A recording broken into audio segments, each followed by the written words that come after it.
उप मुख्यमंत्री केशव बोले अखिलेश यादव को सनातन से नफरत, चुनाव में साफ हो जाएगी सपा। उप मुख्यमंत्री केशव प्रसाद मौर्य ने कहा कि यूपी में भाजपा गठबंधन सभी सीटों पर जीत दर्ज करने जा रहा है। लोकसभा में सपा पूरी तरह साफ हो जाएगी। उप मुख्यमंत्री केशव प्रसाद मौर्य ने कहा कि लोकसभा चुनाव में भाजपा यूपी की सभी 80 सीटों पर जीत दर्ज करने जा रही है। विपक्ष जानता है कि वो हार चुका है, फिर भी लकीर पीटने जा रहा है। अमेठी व रायबरेली की सीटों को लेकर उन्होंने कहा कि यहां चाहे दीदी लड़े या जीजा, दोनों की ही हार होगी। बता दें कि कांग्रेस की तरफ से प्रियंका गांधी के पति रॉबर्ट वाड्रा ने अमेठी से चुनाव लड़ने की इच्छा जाहिर की थी, लेकिन उसका जवाब जनता दे देगी।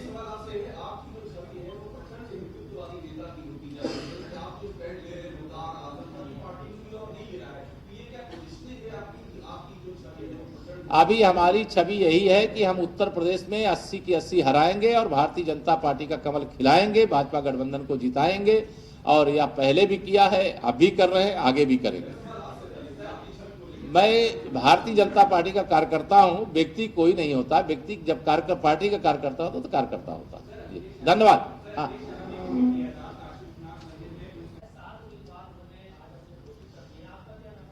मुझे कोई नुकसान, मैं समझता हूं मेरी पार्टी किसी के कारण से कुछ नहीं योजना बनाती, बल्कि भारतीय जनता पार्टी का मेरा बूथ सबसे मजबूत।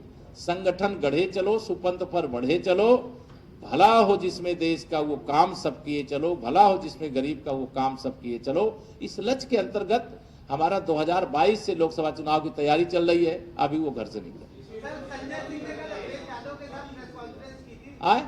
मैं भी वह वजह जानता हूं और आप भी जानते हैं। उनको मालूम है कि श्री राहुल गांधी जी अगर अमेठी से चुनाव लड़ते हैं तो दूसरी बार हारेंगे, और उनकी दीदी या उनके जीजा रायबरेली से लड़ते हैं तो रायबरेली में भी इस बार कमल खिलने जा रहा है। उनके पास भी फीडबैक है, और विपक्ष का हर नेता ये जानता है कि उत्तर प्रदेश में भाजपा के अलावा और भाजपा गठबंधन के अलावा किसी और दल का खाता खुलने नहीं जा रहा है।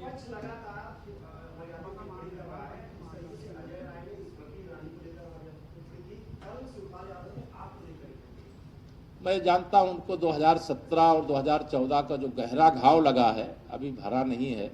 सत्ता से बेदखल हो गए हैं, इसलिए विचलित हैं, और सत्ता में अब आने वाले नहीं है, तो ये विचलन रहेगी।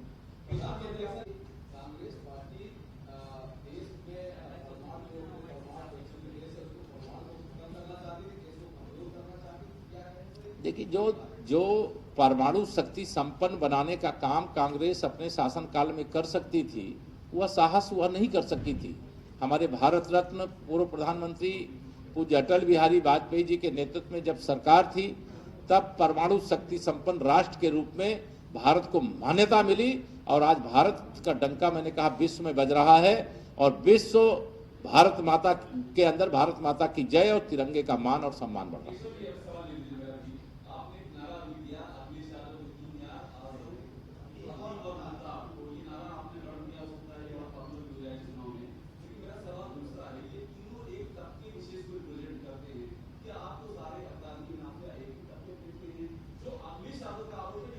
अपराधी को तबके से मत जोड़ा करिए, अपराधी को अपराधी के रूप में जोड़ा करिए। वो फिट हो रहा था नारा, इसलिए हमने जोड़ दिया उसको।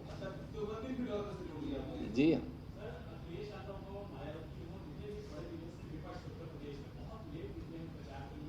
वो मैंने कहा कि विपक्ष का हर नेता यह मान रहा है कि उत्तर प्रदेश में उनका खाता खुलने वाला नहीं है।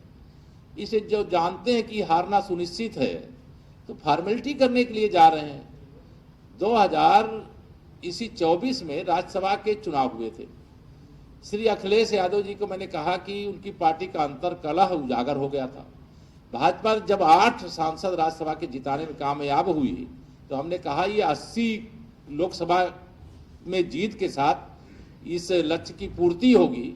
और आज हम उत्तर प्रदेश के अंदर 80 की 80 लोकसभा सीटें जीत रहे हैं। ये हमें भी विश्वास है और आपको भी विश्वास है।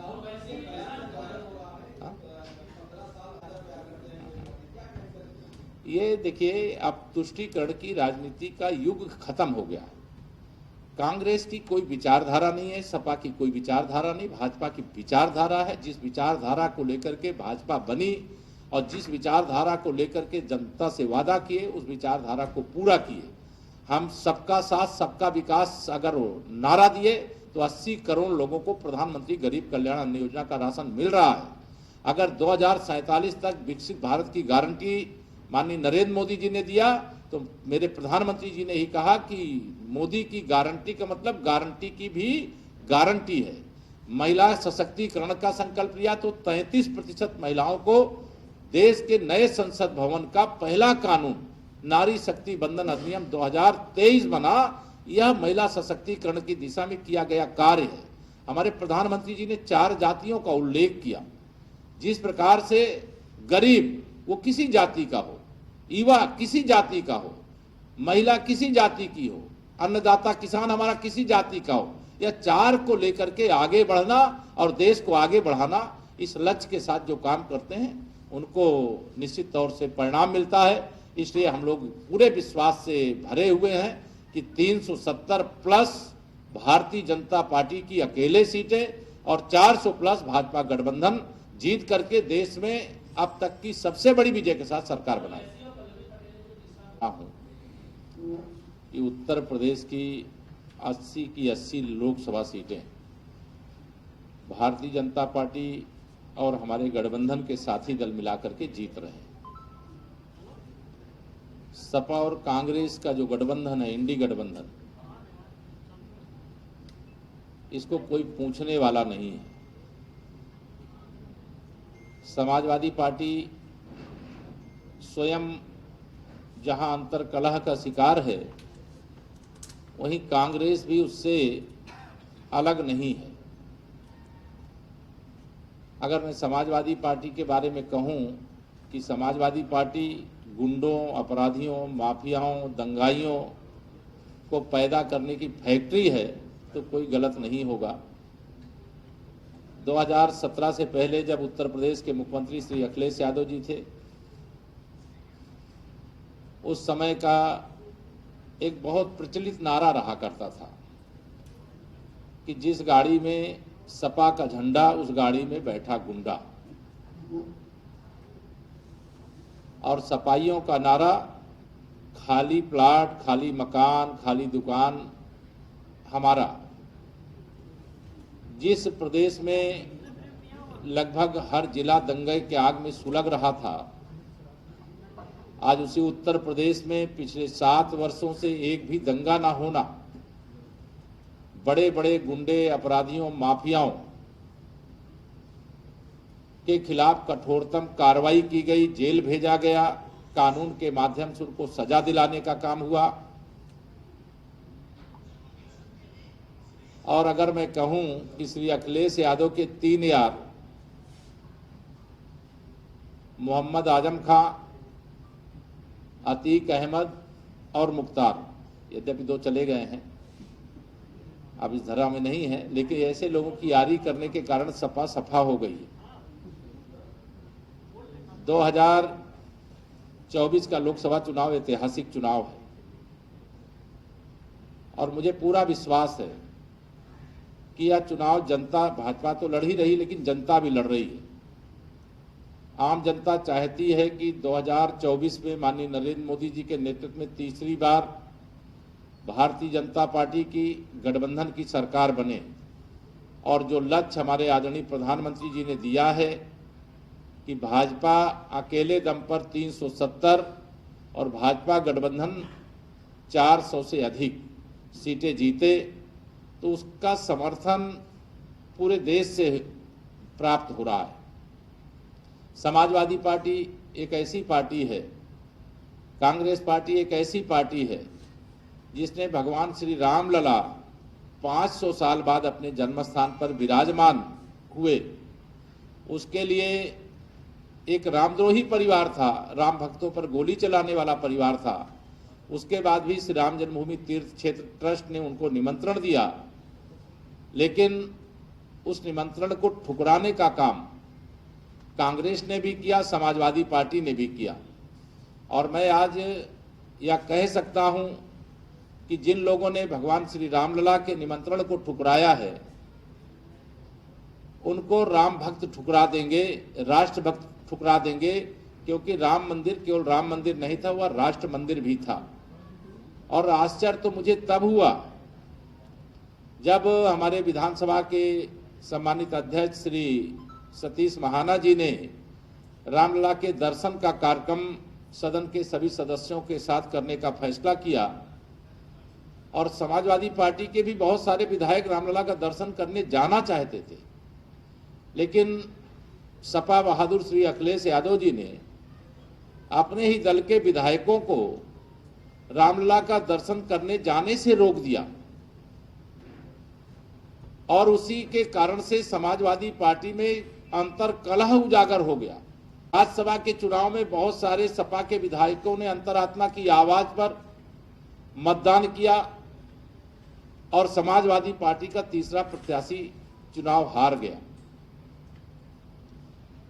आज जो अहंकार भरी बातें समाजवादी पार्टी या कांग्रेस पार्टी या बहुजन समाज पार्टी में सपा बसपा कांग्रेस तीनों को अगर कहूं कि इनका भविष्य उत्तर प्रदेश की राजनीति में समाप्त है तो कोई गलत नहीं होगा। मैं सपा को इसीलिए समाप्तवादी पार्टी कहता हूं, बसपा को बिल्कुल समाप्तवादी पार्टी कहता हूं और कांग्रेस मुक्त भारत की बात करता हूं। अभी अरुणाचल प्रदेश में विधानसभा के चुनाव हुए और कांग्रेस को 10 विधानसभा सीटों पे प्रत्याशी भी ऐसे नहीं मिले जिनके कारण वह चुनाव लड़ सके और भाजपा के 10 विधायक निर्विरोध विधानसभा के चुनाव में विजयी हुए। आज गरीब आदमी खुश है। महिला सशक्तिकरण के क्षेत्र में जितना शानदार काम हुआ है उस काम का डंका पूरे देश और पूरी दुनिया में बज रहा है। हमारे उत्तर प्रदेश की आबादी 25 करोड़ है, लेकिन 10 वर्ष के माननीय नरेंद्र मोदी जी के शासन में 25 करोड़ लोग देश में गरीबी रेखा से बाहर निकल गए। जब केंद्र में इसी इंडी गठबंधन की सरकार थी और उसके पहले जब श्री राजीव गांधी जी की अगुवाई में सरकार थी तो वह संसद में खड़े होकर के बड़े गर्व से कहते थे कि अगर हम दिल्ली से 1 रुपया भेजते हैं तो जिसके पास भेजते हैं 15 पैसा पहुंच पाता है।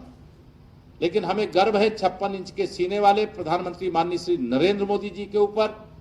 उन्होंने 10 वर्ष में 34 लाख करोड़ रुपया विभिन्न योजनाओं का पैसा लोगों को भेजा, 52 करोड़ जनधन के खाते खोल करके भेजा और पूरा 34 लाख करोड़ पहुंचा। अगर ये कांग्रेस और सपा की सरकार होती तो 5 लाख करोड़ लोगों के पास पहुंचता और 29 लाख करोड़ का घोटाला ये कर लेते। तो कांग्रेस और सपा को मैं अगर कहूं कि ये भ्रष्टाचार की जननी है तो कोई गलत नहीं होगा। ये पिछड़ों के, दलितों के, अगड़ों के, किसानों के, युवाओं के, महिलाओं के विरोधी हैं। जब इनकी सत्ता थी सबके साथ अन्याय होता था। आज ये पीडीए की बात करते हैं।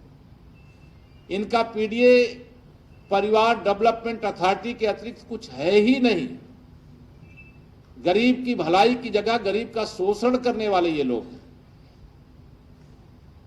उत्तर प्रदेश की चुस्त और दुरुस्त कानून व्यवस्था, विकास की योजना का उत्तर प्रदेश सहित देश की जनता को लाभ, रामलला का भव्य मंदिर का निर्माण 500 साल के बाद, जम्मू कश्मीर से जो अनुच्छेद 370 की दीवार थी उसको ढहा करके मजबूत भारत के निर्माण की नींव वहां पर रखी जा चुकी है। और जिस प्रकार से जम्मू कश्मीर हो, चाहे तमिलनाडु हो, चाहे केरल हो, चाहे आंध्र प्रदेश हो, चाहे कर्नाटक हो, दक्षिण भारत हो, पश्चिम भारत हो, पूर्वी भारत हो, उत्तर भारत हो, भाजपा की आंधी चल रही है। और बहुत बड़ी विजय जो हम लोगों ने लक्ष्य रख करके काम किया है उसके अनुसार भारतीय जनता पार्टी को सफलता का शिखर मिलता हुआ दिखाई दे रहा है। और मुझे ये कहने में भी कोई संकोच नहीं है कि समाजवादी पार्टी के मुखिया श्री अखिलेश यादव जी का मनोबल टूट चुका है। समाजवादी पार्टी भी बिखर गई है।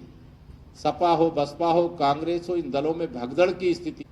आज सबको भाजपा का भविष्य दिखाई दे रहा है और भाजपा में वो अपना भविष्य भी तलाश रहे हैं। इससे बड़ी संख्या में भाजपा परिवार का हिस्सा बन रहे हैं। मैं आज यह भी जरूर कहूंगा कि श्री अखिलेश यादव जी का जैसे अपराधियों से नाता है वैसे भ्रष्टाचारियों से भी नाता है, और अपराध और भ्रष्टाचार यह एक दूसरे के पूरक हो गए इंडी गठबंधन के लिए, और इसका जवाब 19 अप्रैल से पहले चरण का जो चुनाव हो रहा है 8 सीटों का, वो 8 सीटें भारतीय जनता पार्टी जीतने जा रही है, और चरण वाइज हम उत्तर प्रदेश की 80 की 80 लोकसभा सीटें जीत करके माननीय नरेंद्र मोदी जी के नेतृत्व में सरकार बनाने का काम करेंगे। जी।